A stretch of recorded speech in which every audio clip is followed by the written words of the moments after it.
Next है बेटा, अब चलते हैं आपकी वाटर साइकिल पे। तो वाटर साइकिल में अब आपने मेनली जब भी आप पढ़ते होंगे तो 3-4 प्रोसेस पढ़ के आप कंप्लीट कर देते हैं। कौन कौन से प्रोसेस हैं? एक तो रेनफॉल हो जाएगा उसमें, मतलब प्रेसिपिटेशन हो जाएगी। एक कंडेंसेशन पढ़ते हो आप उसमें। एक इवेपोरेशन पढ़ते हो, और या फिर आप सरफेस रन ऑफ पढ़ लेते हो, हद से हद लीचिंग पढ़ लेते हो। बट यहाँ पर अगर आप देखेंगे, ठीक है, तो हम आपने कितने स्टेप पढ़ने वाले? 1 2 3 4 5 6 7 8 9 10 11 12। कौन कौन से हैं यहाँ पे? सबसे पहला है क्लाउड फॉर्मेशन एंड मूवमेंट, दूसरा है कंडेंसेशन, तीसरा है प्रेसिपिटेशन, फोर्थ है interception by vegetation and the land surface, फिर है आपका इनफिल्ट्रेशन, ठीक है, then run off, then soil moisture storage, percolation, subsurface flow, ground water storage, evaporation and transpiration. दोनों को मिला के हम क्या कह सकते हैं? इवेपो ट्रांसपिरेशन बोल सकते हैं, right? We can call it इवेपो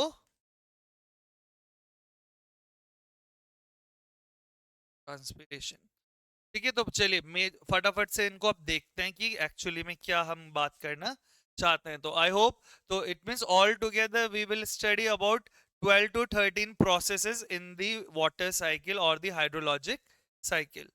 चलिए, तो आई होप आपको सबको ये दिख रहा होगा, आपको ये डायग्राम, ठीक है ना? इस डायग्राम के थ्रू हम आपकी हाइड्रोलॉजिक साइकिल को स्टडी करते हैं, ठीक है ना? तो अब बेटा यहाँ पर देखिए, आपका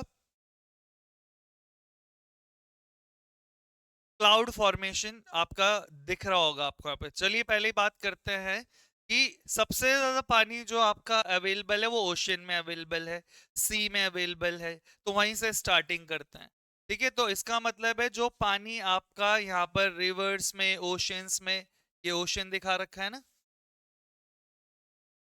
तो जो ये आपका ओशन में पानी है, आपका रिवर्स में पानी है, ठीक है, तो होगा क्या ये पानी बेटा आपका, because of the heating effect of sun rays, कि जब आपकी सूरज की रेडिएशन पड़ेगी इस पे, water will evaporate at a certain temperature, ठीक है ना? तो इसका मतलब है कि जब यहाँ से पानी को आपका जो सोलर एनर्जी की वजह से ये क्या कर रहा है, आपका इवेपोरेट करेगा।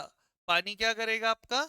इवेपोरेट करेगा। तो इवेपोरेशन हो रहा है। अब ये इवेपोरेशन ओशन से भी हो सकता है, ये इवेपोरेशन सॉइल से भी हो सकता है, ये इवेपोरेशन स्ट्रीम से भी हो सकता है, ये इवेपोरेशन जहां जहां पर पानी आपको दिख रहा है वहां से हो सकता है। और यही अगर इवेपोरेशन आपका प्लांट से हो तो उसको हम क्या बोल देते हैं? ट्रांसपीरेशन, ठीक है? तो ट्रांसपीरेशन भी हो सकता है। तो इसका मतलब है the water which was present in the liquid form in the water bodies, because of the heating effect or because of the solar energy, it gets converted into the vapor form and then reaches to the atmosphere। इतना अभी तक clear हो रहा होगा आप सभी को पता है ऐसा होता है।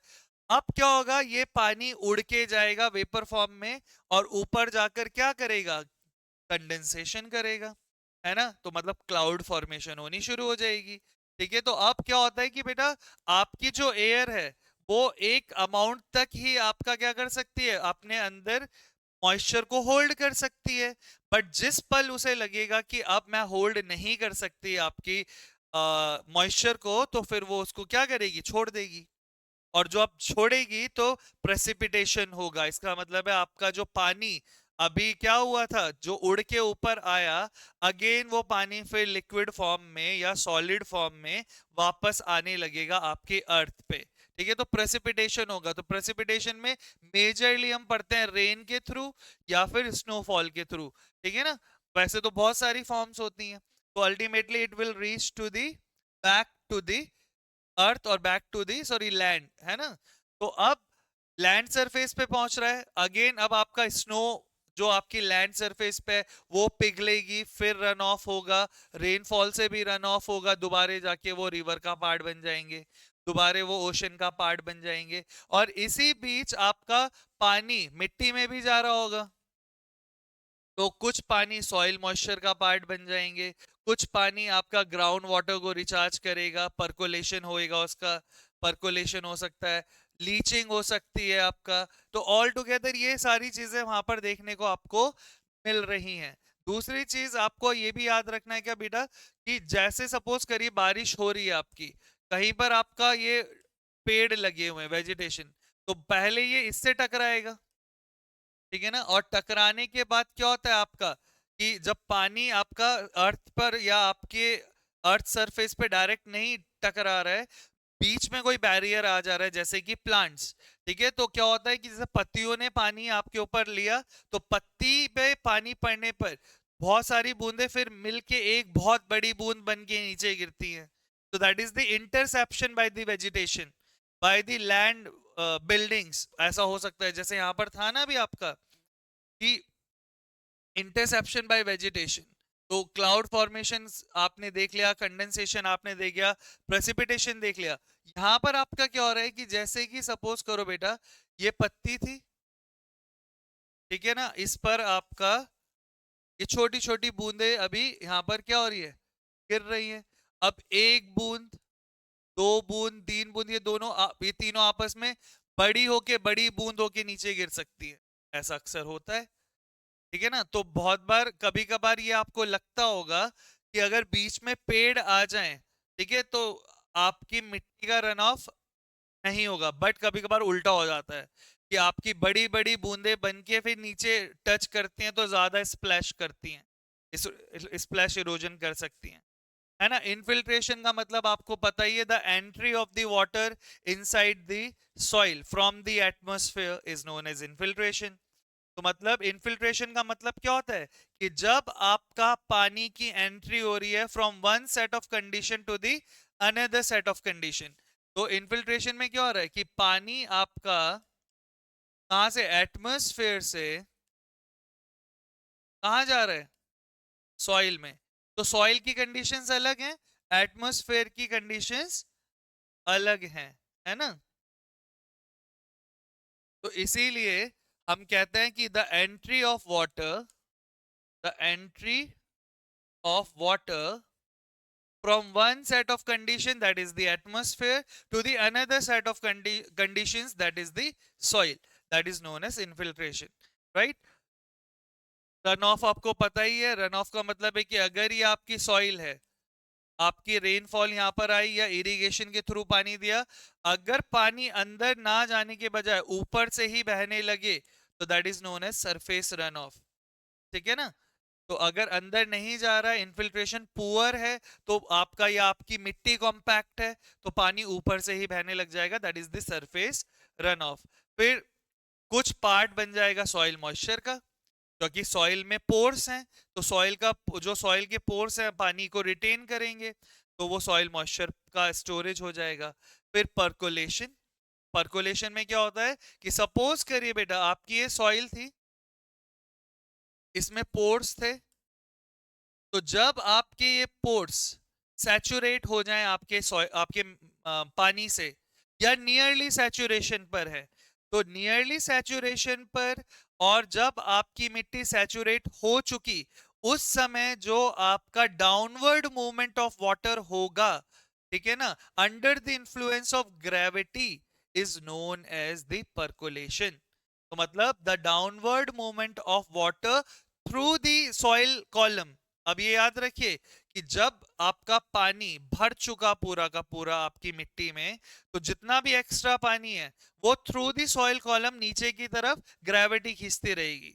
तो एज सच आपकी सॉइल प्रॉपर्टीज उसको इंपैक्ट नहीं करेंगी, क्योंकि ऑलरेडी जो सक्शन लगाती है आपकी सॉइल, वो सारे पोर्स तो पहले से क्या हो चुके हैं, भर चुके हैं पानी से। तो जो एक्स्ट्रा पानी होगा, बस आपका क्या होगा, through the soil column pass हो रहा होगा from the atmosphere to the below, like downward to the soil under the influence of the gravity। so इसका मतलब क्या हुआ, इन्फिल्ट्रेशन में सिर्फ एंट्री की बात होती है पानी के, और पर्कोलेशन में बात होती है the downward movement of water, ठीक है, under the influence of gravity in the saturated और नियरली सैचुरेटेड सॉइल। क्लियर है बेटा, दैट इज कॉल्ड पर्कोलेशन।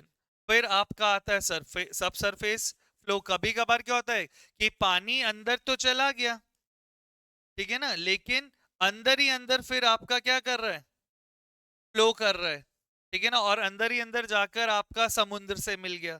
ठीक है, तो बेस फ्लो भी होता है आपका, सब सरफेस फ्लो भी होता है, मतलब फ्लो हो रहा है सरफेस पे ना हो रहा हो बट सब सरफेस पे जाकर सीपेज के थ्रू हो सकता है, राइट। तो फिर ग्राउंड वाटर स्टोरेज का पार्ट बन सकता है, evaporation and transpiration I already discuss, ठीक है ना। अब इनके मेजर मेजर वाली चीजें देखते हैं।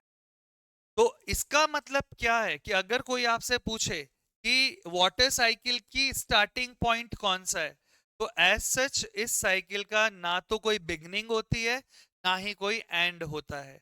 लेकिन अगर हम इसका कॉन्सेप्ट देखें हाइड्रोलॉजिक साइकिल का, तो कॉमनली हम स्टार्टिंग मानते हैं ओशन से। क्यों? क्योंकि ज्यादातर जो पानी आपका अवेलेबल है वो ओशंस में होता है, तो ओशन से हम इसको, इसीलिए मैंने भी स्टार्टिंग कहां से की थी, ओशन से स्टार्ट किया था। ठीक है, तो the cycle has neither a beginning nor an end, ना तो उसकी कोई बिगनिंग होती है ना कोई उसका एंड होता है, but the concept of the hydrologic cycle commonly begins with the water of the oceans. तो ओशन से इसकी स्टार्टिंग मानी जाती है बच्चों। क्यों? क्योंकि इसमें bulk of the water of the earth क्या है, समाया हुआ है। तो अर्थ में जो सबसे ज्यादा पानी है वो कहां पर है, आपके ओशंस में ही है। देन आपसे कोई पूछ सकता है कि you tell me in the comment section कि जो आपकी वाटर साइकिल है उसकी ड्राइविंग फोर्स कौन है, which is the driving force of water cycle, tell me, क्या होती है? Sunlight, you tell me. तो इट मींस सनलाइट कहां से आ रही है आपकी, सन से, तो the driving force is sun, है ना। सनलाइट आप कह सकते हो, yes Vinay you are right. The actual sunlight तो बेटा क्या है, जो सन से आ रही है, तो सोर्स तो सन हुआ ना, right. Yes you can say solar energy और द सन और the sunlight is the driving force. तो जो रेडिएशन है आपकी, ठीक है ना, वही इवेपोरेट कर रही है from the ocean to the water vapour. तो रेडिएशन नहीं होगा तो फ्लो ही नहीं होगा। तो आपको सभी को पता है बेटा कि अर्थ पे जो अल्टीमेट स्टोरेज है, जो अल्टीमेट सोर्स ऑफ एनर्जी है वो कौन है, सन है, that is the sun, right. दूसरी चीज, ये तो मैं बता चुका हूं सारा का सारा, ठीक है, कि the water vapour rises and collects in the atmosphere to form the clouds, बता चुका हूं पहले। The circulation of the moisture from the ocean to the land is influenced by winds, atmospheric pressure difference, the physiography of the continents, temperature differences and other factors। इसका मतलब क्या हुआ बेटा, कि वो ये कह रहा है कि जो पानी का सर्कुलेशन हो रहा है ओशन टू द लैंड, ठीक है, वो बहुत सारे फैक्टर्स द्वारा प्रभावित होता है। तो विंड उसको क्या कर सकती है, इन्फ्लुएंस कर सकती है। एटमॉस्फेरिक प्रेशर डिफरेंस उसको क्या कर सकता है, इंपैक्ट कर सकता है। बल्कि आपके कॉन्टिनेंट की फिजियोग्राफी, मतलब किस तरह का लैंड स्ट्रक्चर है, वो भी उसको इंपैक्ट कर सकता है। टेम्परेचर उसको इंपैक्ट कर सकता है, and there are several factors which can impact the circulation of water from the ocean to the land or to another like to the atmosphere। तो अंडर सर्टेन कंडीशन क्या होगा, जो क्लाउड मॉइस्चर होगा वो condense होगा और fall back कर जाएगा अर्थ पे in the form of precipitation. तो रेन की फॉर्म में, हेल्स की फॉर्म में, स्लीट और स्नो की फॉर्म्स में आपका ये वापस आ जाएगा आपके लैंड पर, राइट। अब बात करते हैं प्रेसिपिटेशन की। तो प्रेसिपिटेशन का मतलब क्या हुआ बेटा, कि प्रेसिपिटेशन में आपका क्या हो रहा है कि जो भी एटमॉस्फेयर में आपकी पानी था वो बैक टू द ग्राउंड आ रहा है, ठीक है, अंडर द थ्री कंडीशंस। अब देखिए प्रेसिपिटेशन होने के लिए ये तीन कंडीशन होना जरूरी है, अगर ये तीन कंडीशन नहीं होंगी तो प्रेसिपिटेशन नहीं होगा। ठीक है, are you all following me और not, tell me everyone, are you getting the facts और नॉट।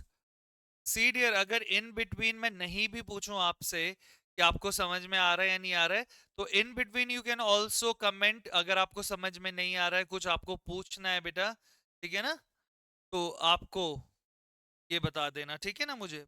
आप क्या बोल रहे हो Vinay sir, hail smoke fog explain बाद में करेंगे। बेटा बेटा that is a part of agrometeorology, तो डोंट वरी, एग्रोमेट्रोलॉजी में आपको वो डिटेल में मैं पढ़ाऊंगा, ठीक है। यहाँ पर टेकअप नहीं कर रहा हूँ क्योंकि दैट इज अनदर यूनिट, तो उसमें हम बात करेंगे इसके विनय, ठीक है। तो जो भी प्रेसिपिटेशन के टाइप्स हैं, क्लाउड्स के टाइप्स हैं, कंडेंसेशन के टाइप्स हैं, उसका मैं आपका एग्रोमेट का जो यूनिट पढ़ाऊंगा उसमें आपका वो कवर हो जाएगा, राइट। चलिए, तो अब मैं बता रहा हूं बेटा, प्रेसिपिटेशन होने के लिए 3 कंडीशंस होना जरूरी है। कौन कौन सी वो कंडीशन है? पहला है the cooling of the incoming air until it is super saturated with the water vapour. का मतलब है कि जो इनकमिंग एयर है उसका कूल होना जरूरी है, ठीक है ना। कूल होना जरूरी है कब तक? कि जब तक कि वो आपकी एयर जो है वो सुपर सैचुरेट ना हो जाए वाटर वेपर से, ठीक है ना। तो इसका मतलब है कि अपने ड्यू पॉइंट पे पहुंचे। तो याद रखना, पहली कंडीशन है कि एयर आपकी, जिसमें आपकी क्या हो रही है, मॉइस्चर जाके होल्ड हो रही है, वो जब तक ठंडी होती रहे, जब तक उसमें सुपर सैचुरेशन कंडीशन ना आ जाए। तो वाटर वेपर सुपर सैचुरेट कर जाए, मतलब उससे ज्यादा वो होल्ड नहीं कर सकती आपकी एयर, ठीक है ना। अब देखिए, जब कभी भी मैं एयर के होल्डिंग कैपेसिटी की बात कर रहा हूँ वाटर को, तो ये टेम्परेचर के हिसाब से चेंज हो जाती है। तो हम मान के चलेंगे एट अ पर्टिकुलर टेम्परेचर और एट अ कांस्टेंट टेम्परेचर, ठीक है ना, कि एक एयर आपकी कितनी मॉइस्चर होल्ड कर सकती है, तब जाके आपको उसकी सैचुरेशन कैपेसिटी पर पता चलेगी। सपोज करो 20 डिग्री सेल्सियस पर कोई एयर पार्सल है, वो suppose 20 litres of water hold कर सकता है, बट आपने क्या करा, टेम्परेचर बदल दिया, तो अब उसकी सैचुरेशन कैपेसिटी भी चेंज हो जाएगी। तो याद रखना है, पहली कंडीशन ये है कि आपकी इनकमिंग एयर की कूलिंग होनी चाहिए until it is super saturated with the water vapours, पहली कंडीशन। दूसरा, condensation comprising of conversion of water vapor to the liquid water in the form of cloud droplets which requires the presence of tiny nuclei। तो अब क्या है कि अभी तो हम सुपर सैचुरेशन की बात कर रहे थे आपके एयर की, अब कंडेंसेशन होना जरूरी है, ठीक है। कंडेंसेशन का मतलब क्या होता है कि आपका जो वाटर वेपर है वो किस में चेंज हो जा रहे हैं, लिक्विड फॉर्म में चेंज हो जा रहे हैं, लिक्विड वाटर की फॉर्म में चेंज हो जा रहे हैं। क्लाउड फॉर्मेशन जो होता है ना, क्लाउड की ड्रॉपलेट्स। तो देखो बेटा, क्लाउड और कंडेंसेशन जब तक नहीं हो सकता जब तक कि उसको कोई न्यूक्लियस ना मिले, ठीक है ना। तो presence of tiny nucleus is the requirement for the condensation. इसका मतलब क्या हुआ, तो जैसे डस्ट पार्टिकल्स होते हैं, ठीक है ना, ये आपके क्या कर सकते हैं, न्यूक्लियाई का काम कर सकते हैं, राइट। तो इसका मतलब है कि जब आपका कंडेंसेशन होगा, जब आपका वाटर वेपर लिक्विड वाटर में चेंज करेंगे और क्लाउड ड्रॉपलेट्स बनाएंगे, तो उस समय पर आपके न्यूक्लियाई का प्रेजेंस बहुत जरूरी है, जिसके चारों तरफ जाके वो अटैच होंगे। इसे इस तरह से समझिए, आप सबने यूट्यूब वीडियोस देखी होंगी, और बहुत बार आपने देखा होगा कि कोई बंदा बोतल में पानी भरता है और उसे फ्रीजर में रख देता है, और फ्रीजर से निकालता है तो वो जमा हुआ नहीं होता, बट जैसे ही वो उसको हिलाता है या उसको जर्क करता है या उसे छेड़ता है तो वो जम जाता है एकदम। तो वो ऐसा क्यों हो रहा है? क्योंकि जमने के लिए भी आपके पानी को किसी एक न्यूक्लिएशन साइट की जरूरत होती है। जैसे ही वो न्यूक्लिएशन साइट उसको मिलती है, उसके चारों तरफ आपका पानी के मॉलिक्यूल्स जमना शुरू कर देते हैं। लेकिन जब तक उसको वो न्यूक्लिएशन साइट नहीं मिलेगी तो आपका पानी जमेगा भी नहीं। तो इसीलिए जैसे जर्क दिया, डिस्टरबेंस हुई, डिस्टरबेंस से आपकी न्यूक्लिएशन साइट बन जाती है।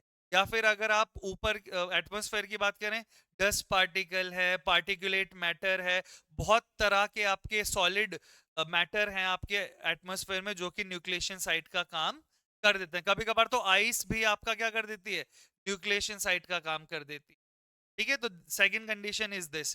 थर्ड है आपका कि जो पानी की ड्रॉपलेट्स अब बनी या जो आइस क्रिस्टल्स बने, वो आपस में फ्यूज हो जाएं।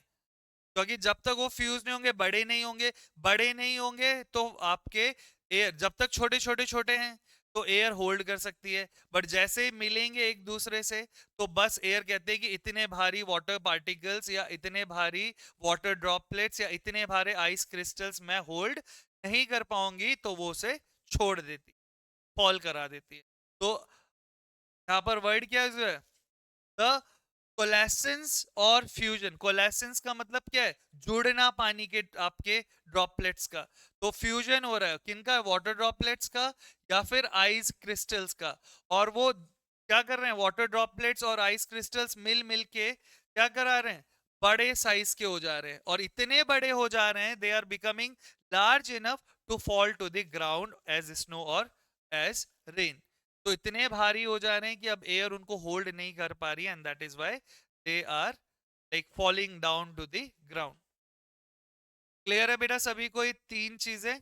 The first one is super saturation of the air, second is the tiny nucleus which is responsible for the condensation, and after the condensation जो ड्रॉपलेट्स बनी, जो आइस क्रिस्टल्स बने, उन वो आपस में फ्यूज करके बड़ी हो जा रही है, और बड़ी इतनी हो जा रही है कि एयर उन्हें होल्ड नहीं कर पा रही है, and they are falling down.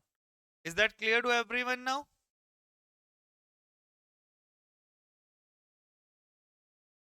बेटा it is not because of the gravity as such, ठीक है ना। ग्रेविटी यस विल वर्क जब आपकी जो ड्रॉपलेट्स है पास आ जाएंगी। अब ग्रेविटी बहुत ऊंचाई से आप जा रहे हो, ठीक है, तो अब वहां पर क्या है कि उतने लेवल पर तो ग्रेविटी काम नहीं कर रही है, लेकिन अगर करेगी भी तो बहुत कम। तो जैसे जैसे आपका वाटर ड्रॉपलेट्स पास आएंगी आपके अर्थ के, then your gravity will take participate, है ना। अदरवाइज अपने ही वेट से वो गिर रहे होंगे। अब देखो जब गिर रहे होंगे तो बीच में बहुत सारी फोर्सेस उसको इंपैक्ट करेंगी। भाई एयर भी तो है ना बीच में, एयर भी रेजिस्टेंस पैदा कर सकती है ना। विंड की डायरेक्शन या विंड कितनी फ्लो कर रही है, that can also impact, right. Clear है बेटा विनय?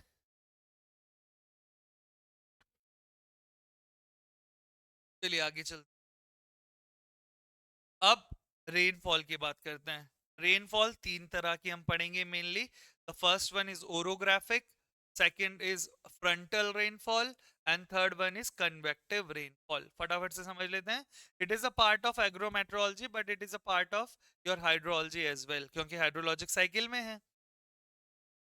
तो सबसे पहली बात है बेटा ओरोग्राफिक रेन, कि यहां पर क्या हो रहा है कि जो पानी आपका बरस रहा है, वो इसलिए बरस रहा है क्योंकि जो एयर आपका पानी होल्ड करके जा रही है, वो किसी ना किसी माउंटेन बैरियर से टकरा रही है, और माउंटेन बैरियर को क्रॉस करने के लिए उसे अपना पानी छोड़ना पड़ रहा है, अदरवाइज वो उसे क्रॉस ही नहीं कर पाएगी, ठीक है।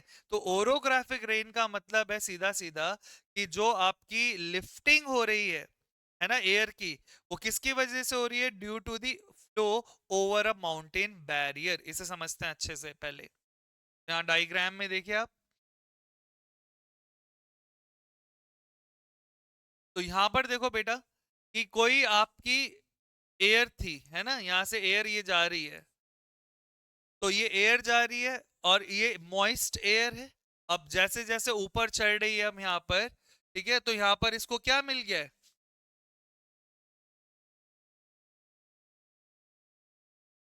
इसको मिल गया बैरियर। कौन सा बैरियर, माउंटेन की फॉर्म में बैरियर मिल गया है। तो अब ये क्या करेगी, बिकॉज ऑफ दिस बैरियर जो एयर का पानी है वो यहीं पर छोड़ देगी, ठीक है ना, और जो ड्राई एयर होगी वो फिर क्रॉस कर जाएगी इधर। तो इसका मतलब है जो पानी बरस रहा है वो इसलिए बरसा क्योंकि माउंटेन बैरियर बीच में आ गया, और उस बैरियर को मॉइस्ट एयर क्या नहीं कर पा रही है, क्रॉस नहीं कर पा रही है, तो अपना पानी वहीं छोड़ा और ड्राई एयर उसे क्रॉस कर गई। तो सिंपल सी बात है, जिधर से आपका विंड आ रही है, इसको क्या बोलते हैं, it is known as windward side. इसको क्या बोलते हैं, विंडवर्ड साइड। तो ये वाली साइड तो ही विंडवर्ड, जिधर से आपकी विंड जा रही है, ठीक है ना। और जिधर को जा रही है that is known as leeward side. तो इसका मतलब अब क्वेश्चन यहाँ पे बन सकता है कि ओरोग्राफिक रेनफॉल में कौन सी साइड पर विंड के रेनफॉल होती है, तो आपका आंसर होगा विंडवर्ड साइड पे होती है। तो हरा हरा दिखाया है ना यहाँ पे, हरा कहाँ दिखाएंगे, जहां पानी बरस रहा है।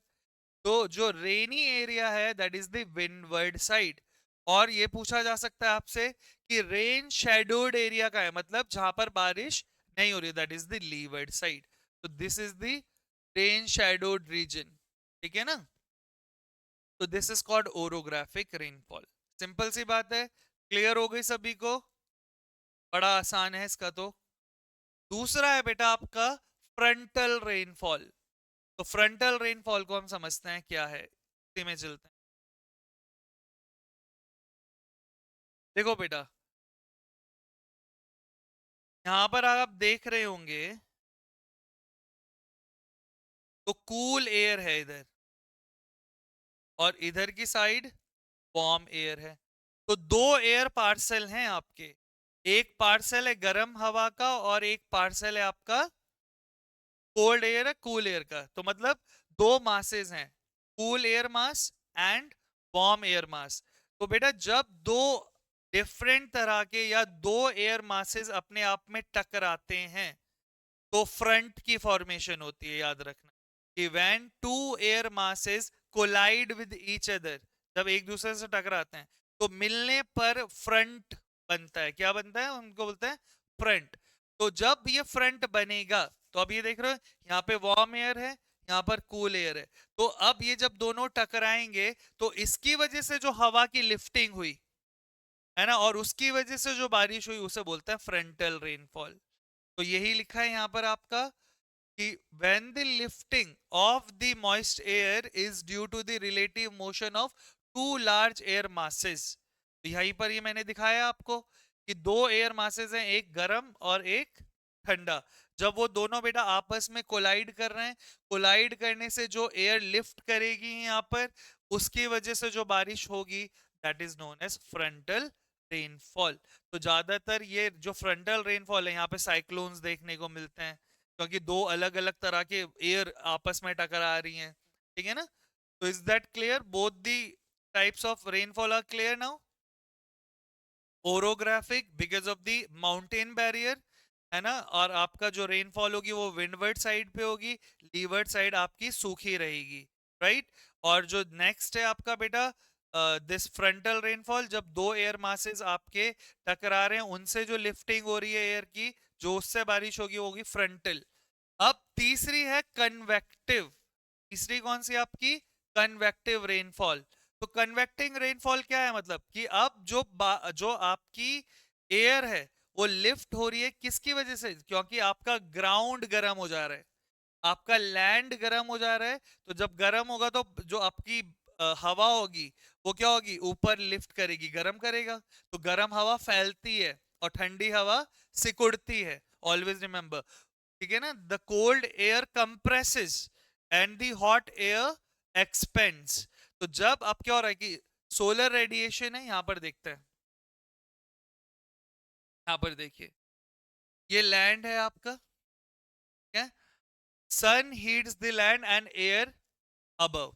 तो मतलब जो सोलर रेडिएशन है वो लैंड को तो गर्म करेगा ही करे, बट उसके आसपास की जो एयर होगी उसको भी गर्म करेगा। दूसरी चीज, जो वार्म एयर है वो आपकी राइस करने लगेगी, ऊपर उड़ेगी। ऊपर उड़ने के बाद कूल कर, अब जैसे जैसे ऊपर जाएगी तो कूल भी होगी, तो ठंडी होएगी, कंडेंस होएगी, क्लाउड्स बना देगी, और उससे जो बारिश हुई उसी लोकलाइज्ड एरिया में, वो कहलाएगी कन्वेक्टिव रेनफॉल। तो यहाँ पर ना तो कोई बैरियर था, ना कोई एयर मासेस टकरा रहे थे। मेन आपका जो यहाँ पर मैकेनिज्म है वो है ground heating, land heating. Land heating की वजह से एयर मास आपका ऊपर लिफ्ट हुआ, गर्म हवा ठंडी होती चली गई, ठंडी होने के बाद कंडेंसेशन हुआ, कंडेंसेशन के बाद वो बारिश की फॉर्म में वापस आ गई, that is the convective rainfall. तो इसीलिए ये कहां पर होगी? उसी लोकलाइज्ड एरिया में क्या होगा? इसका रेनफॉल हो जाएगी। ठीक है ना? तो ये तीनों तरह की रेनफॉल आपकी अब क्लियर हो जानी चाहिए। अब आपको ये याद रखना है, कुछ फैक्ट्स मैं बता रहा हूं कि of the total annual precipitation in the world, कि जो टोटल आपकी प्रेसिपिटेशन होती है पूरी दुनिया में, उसका 79% over the sea and is not available to the man. तो ये क्या होता है? ये जो टोटल एनुअल प्रेसिपिटेशन है, 79% तो किस में चली जा रही है? समुंदर में। तो इंसानों के इस्तेमाल की नहीं होती है। रिमेनिंग बची कितनी? 21%। तो that 21% falls on the land. तो देखो 79% तो वाटर बॉडीज वो सी में चली जा रही है, 21% आपकी लैंड में रिसीव हो रही है, और उसी का क्या हो रहा है उसमें से भी 30.4 इवेपोरेट हो जा रही है टू द एटमॉस्फेयर, तो बची कितनी 7.6 आपकी चली जा रही है run off to the rivers, soil moisture and ground water recharge. तो ये आपको याद रखना है, ठीक है ना। हो गया ना, 13.4 प्लस 7.6 21 हो जाएगा ना, 13 प्लस 7 20, और 0.6 प्लस 0.4 1, तो 21। तो इस 21% में भी 13.4 इवेपोरेट कर जाती है बच्चों, और बाकी आपका 7.5% के करीब रन ऑफ हो जाते हैं रिवर्स में, सॉइल मॉइस्चर का पार्ट बन जाती हैं और ग्राउंड वाटर रिचार्ज करने में हेल्प करती हैं। अभी तक सबको क्लियर है बेटा?